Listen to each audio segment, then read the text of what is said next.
Our correspondent is in Abuja monitoring the level of compliance of the Nigerian Bar Association's directive to boycott court proceedings for the next 2 days.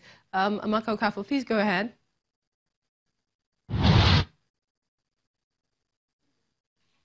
We are at the Federal High Court in Abuja monitoring the directive by the Nigerian Bar Association that lawyers should boycott the courts today, the 29th, and tomorrow, the 30th of January 2019, in protest of the suspension of Justice Walter Onnoghen.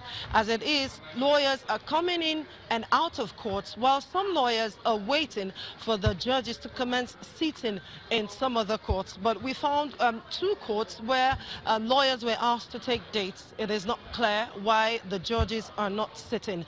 However, I can inform you that Justice Binta Yako is sitting, and there are quite a number of lawyers in her court. We also went to another courtroom where we understand the judge asked the lawyers to sign on an undertaking that they want him to sit, but at the end of the day they decided to comply with the directive of the NBA. So in totality, I can tell you that there is no total compliance to the directive of the Nigerian Bar Association. We will keep you abreast of events as they continue to unfold, as we make our way to the different courts in the city of Abuja. Many thanks, Amaka. Well, still so much tension, controversies rather, brewing from, the suspension of Justice Onnoghen and its fallouts. Well, we have in the studio Mr. Sonny Onnoghen. He's a legal practitioner, and he joins us for more on the issue. It's a pleasure to have you on Lunchtime Politics. Thank you very much. Now, it's rather interesting. I don't even know where to start from. It's an issue we've been talking about since it happened on Friday. We've had lots of legal practitioners, senior advocates, give their thoughts on, the issue, and they've taken several positions. But what is the position of the law on this, in your opinion, since it's the first time we're having you on the issue? Very clearly, under the Constitution, Section 157(1) specifically, it says that anyone to whom that section applies may only be removed by the President acting on an address of the Senate, supported by 2/3 majority of its members, saying that the person affected, maybe by reason of infirmity of mind and body, is unable to perform the functions of his office or for misconduct.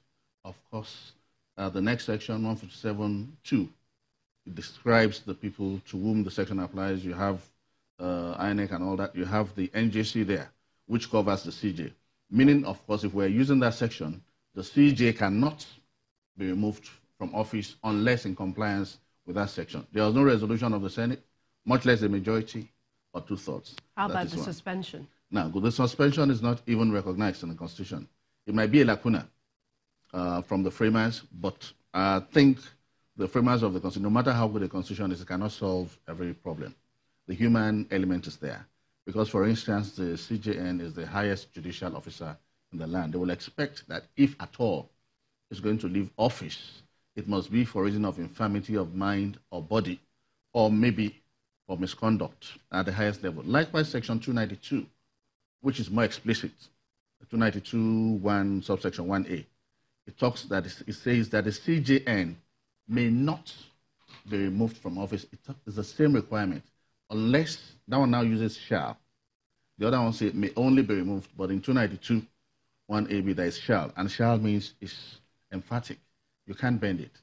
Now it says the CJN may only be removed upon an address of the Senate, supported by 2/3 majority of its members, not just a majority, 2/3 majority of its members. So are you saying what Mr. President has done is illegal? It's patently illegal. Everyone knows it, because and he swore to protect this Constitution and to abide by it. Those are only 2 sections that you can. We don't want to be academic. Let's talk about the CJ for now. 157(1), if you go through it and you check Section 292(1), it's the same thing. And if we're talking about the membership of the NJC, for instance, because the thing is so complex now, even the other person who has been appointed to, despite being illegally appointed, you can't take him out of office too. Because yes, because under Section 157(1)(2), he is the vice chairman of the NJC, because he's the next most senior judge to the chief judge. And also, they said this, those to whom the section applies can only be removed from office by an address of the Senate. So even though technically is in office illegally also, but you can also remove him too illegally unless you also follow the Constitution. So it's a big mess all over the place. Let's look at the NJC and the meeting. So Yes. who's heading that meeting? Who do you think should head it? I mean, we're yet to hear the latest from Abuja. Just like they said, initially we had the meeting was going to be yesterday. Now we had again it's going to be today. But naturally, I think a reason will prevail. Of course, we wouldn't expect the CJN because it still remains the CJN, whatever anyone says. And also we'll still refer to that person as acting CJN too. Neither of them can, because they are parties interested. Now, let's assume someone else is there sitting. The challenge we are going to have is the same NJC in the past, as said, I think in the case of a judge in Imo, who unlawfully assumed the headship as a CJ. They recommended his retirement, and it was followed. But now we're going to do that in respect of the acting CJ, and we can't do that. Because like I said, the Constitution forbids you from removing him unless by an address of the Senate, supported by 2/3. We'll come back to you and to some of the issues. Also, what do we make of conflicting court orders? That and more still to come on Lunchtime Politics.